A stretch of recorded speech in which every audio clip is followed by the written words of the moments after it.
मैंने कुछ लिस्ट बनाई थी, मैं आपके सामने रखना चाहता हूँ। अब ये लिस्ट बड़ी लंबी बनेगी, शुरुआत की है आज। अगर इसमें कोई ईमानदार हो, गलती से आ गया हो तो बता देना, नहीं तो मैंने देश के बेईमानों की लिस्ट बनाई थी। चलिए आज का एपिसोड हम शुरू करते हैं एक कहानी के साथ। ये कहानी काफी पुरानी कहानी है एक राजा की। ये राजा के पास एक सेवक था और ये सेवक अपने राजा के लिए अपनी जान भी दे सकता था। एक दिन राजा काफी खुश था तो उसने अपने सेवक को अपने दरबार में बुलाया और सेवक से कहा कि तुम जो चाहो मुझसे मांग सकते हो और मैं तुम्हारी मांग पूरी करूंगा। सेवक ने थोड़ी देर सोचा और कहा कि राजा जी, आप मुझे 24 घंटे के लिए अपना सिंहासन दे दें। राजा ने थोड़ा सोचा, बट राजा अपने बात का पक्का था तो उसने सेवक को एक दिन के लिए राजा बना दिया। और आप सबको पता है फिर क्या हुआ? उस सेवक ने राजा को मरवा डाला। राजा तो मर गया और सेवक बन गया राजा।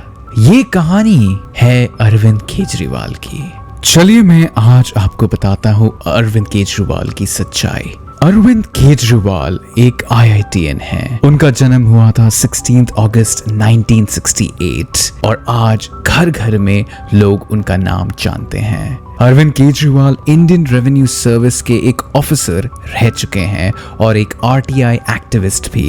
इन्होंने अपनी खुद की पॉलिटिकल पार्टी आम आदमी पार्टी अक्टूबर 2, 2012 को लॉन्च किया था। 5 अप्रैल 2011 के दिन जंतर मंतर में anti corruption activist Anna Hazare ने अपना आंदोलन शुरू किया था और इस आंदोलन में अरविंद केजरीवाल भी जुड़े थे।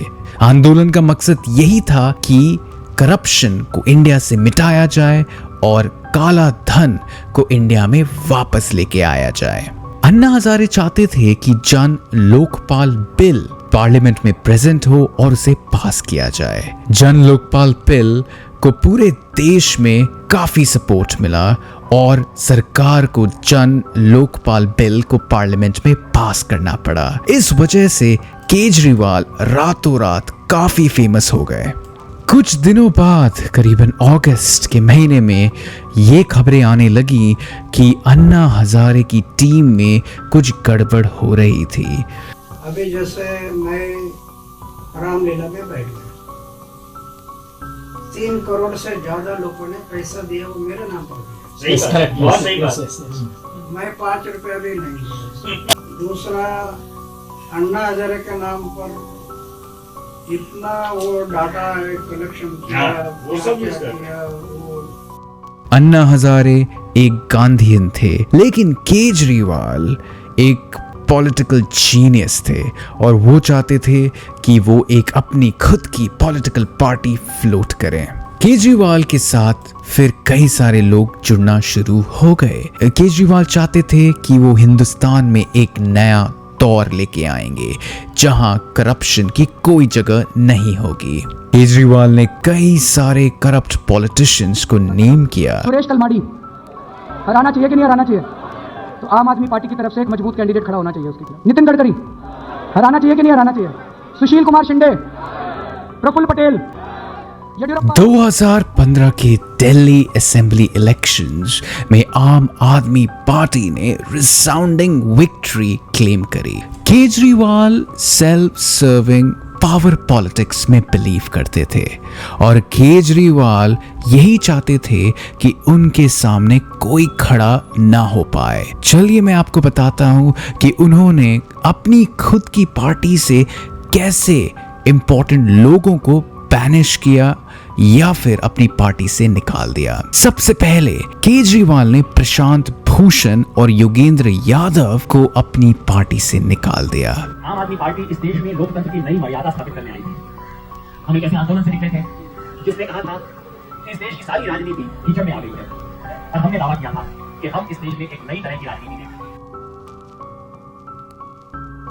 क्योंकि प्रशांत भूषण और योगेंद्र यादव केजरीवाल को बार बार ये याद दिलाते कि उन्होंने पॉलिटिक्स में क्यों कदम रखे थे। जैसे ही केजरीवाल के पास पावर आई, केजरीवाल बदल से गए। वो एक इमोरल और पावर हंग्री पॉलिटिशियन बन गए। 2020 के रायट्स में केजरीवाल का सच्चा चेहरा बाहर निकल के आया, जिसमें ये पता चला कि दिल्ली का लॉ एंड ऑर्डर कितना बिगड़ा हुआ है। केजरीवाल हमेशा ये कहते थे कि power does not corrupt man. चलिए हम ये जानते हैं कि कौन कौन से अलग अलग क्रिमिनल केसेस अरविंद केजरीवाल पे लागू किए गए हैं। दिल्ली एक्साइज पॉलिसी स्कैम 2021 और 2022 में दिल्ली की सरकार ने लिकर यानी शराब के लाइसेंसेस उन ट्रेडर्स को दिया जिन्होंने सरकारी ऑफिसर्स और सरकारी मंत्रियों को घूस खिलाया। इसके अलावा केजरीवाल की पार्टी में काफी सारे मंत्री भी ऐसे हैं जो महा करप्ट हैं। उनमें से हम कुछ नाम आपको बताएंगे। सबसे पहला नाम है Delhi deputy chief minister Manish Sisodia.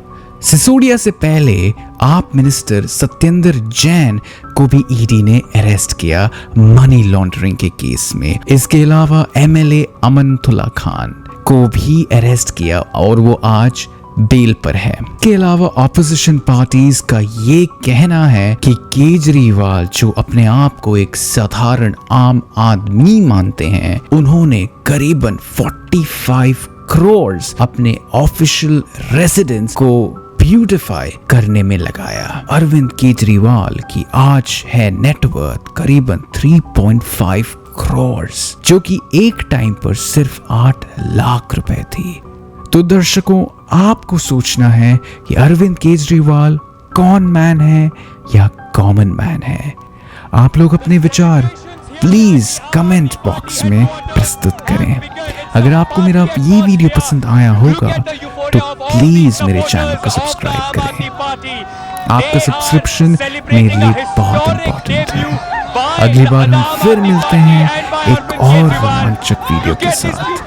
तब तक के लिए जय हिंद।